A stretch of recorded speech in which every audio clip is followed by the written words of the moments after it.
There are a number of different ways of administering cannabis, of getting it into the body. Smoking and vaporizing cause the chemicals to get into the body upstream of the liver. So you have unmetabolized cannabinoids that are going to the brain. Now, this doesn't mean that when the cannabinoids go through the liver that they are inactivated, but it means that they're different. 85% of the cannabinoid is metabolized on its first pass through the liver. The other thing is that when it goes to the brain immediately by the respiratory route of administration, the effect will be in 15 to 30 seconds. Whereas if we wait for it to go through the GI tract and through the liver, it will take 45 minutes before it's effective. Now, each one of those routes of administration is going to give you a slightly different mix of chemicals, because when you smoke it, you are oxygenating the cannabinoids and the other chemicals that are in there. So while you may be vaporizing the cannabinoids that are immediately behind where the flame is, you're also burning the cannabinoids that are right at the junction there. So that smoked marijuana is not identical to vaporized marijuana. With the vaporized marijuana, all of the volatile oils will be volatilized by the time you get to 340 degrees centigrade. And you will have removed or be exposed to about 70% fewer irritants than when you smoke it. It also has a somewhat different odor. It doesn't have the characteristic classic burnt rope odor, but it has more of a nutty odor. Now, when you eat marijuana, you're going to have metabolized 85% of the cannabinoids. People who eat it talk about having a body high as opposed to a mind high, and that is because you're being exposed to a different combination of cannabinoids. Now, some people have found that an under-the-tongue spray, which is what Sativex is.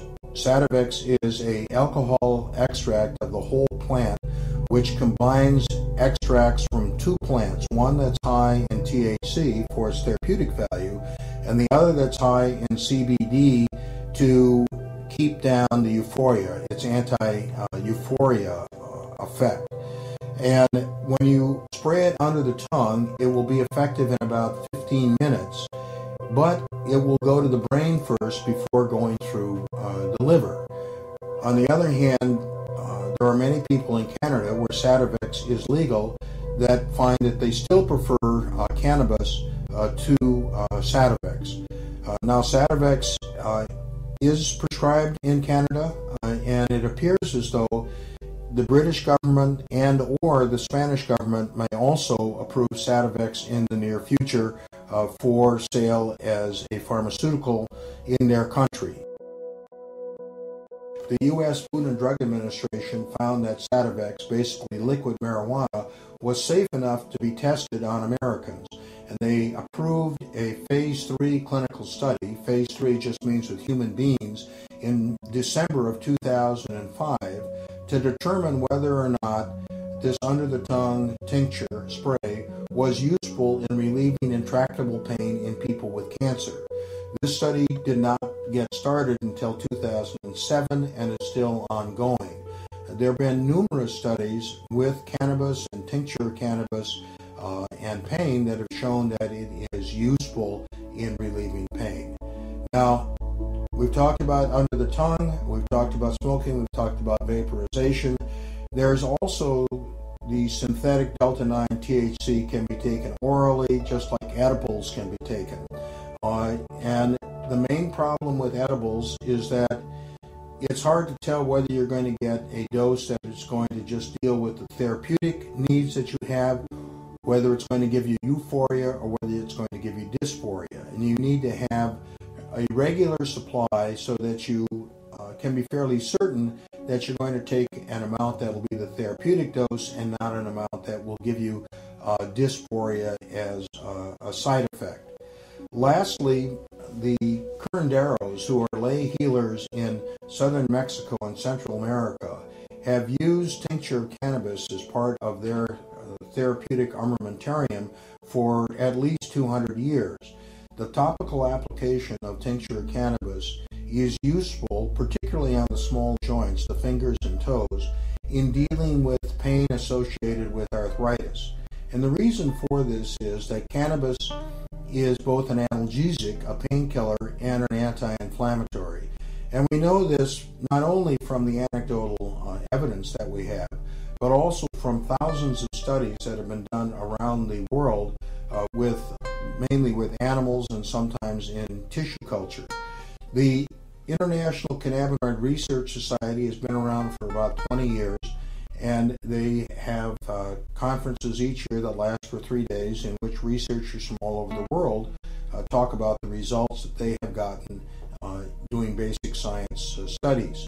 With any drug that a doctor is considering recommending or prescribing, they need to balance off the therapeutic effects with the side effects. When you talk about the treatment of pain, for many people, the opiates are very effective painkillers.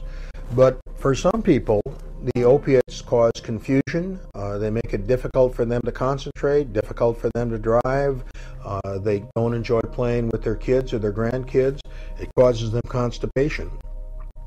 With cannabis, for many of those people, they find that it certainly does not give them constipation and does not cause them confusion, provides them with sufficient relief from their pain that they can go about their activities of daily living, they can drive their car without interference, and more importantly, they can have fun. They can play with their children, they can play with their grandchildren. So I wouldn't necessarily say that across the board cannabis is to be used instead of opiates, but I would say that for many people it can be used instead of opiates, and for others it can be used in conjunction with opiates, and they can use a lower dose of the opiates and hopefully have fewer side effects.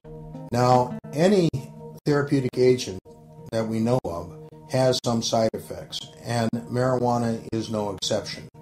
The main side effect to the use of marijuana is from smoking it, and that's cough. So that can be completely avoided by eating it or drinking it, and it can be largely avoided by vaporizing.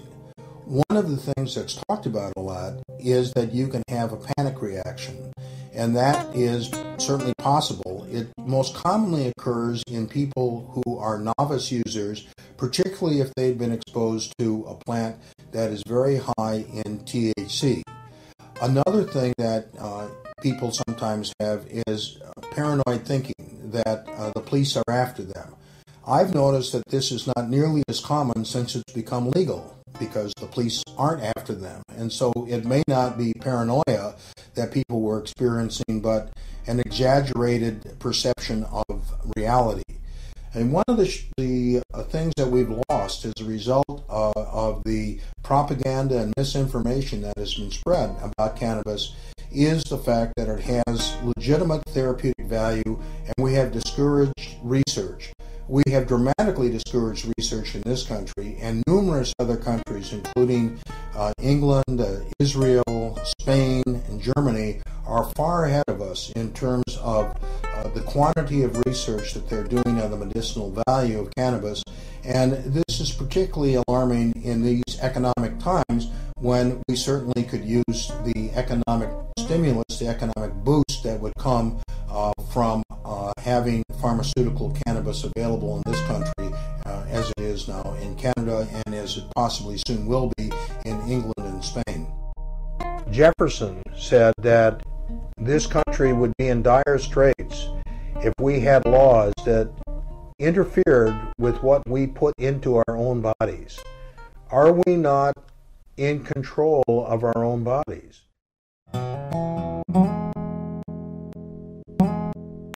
Study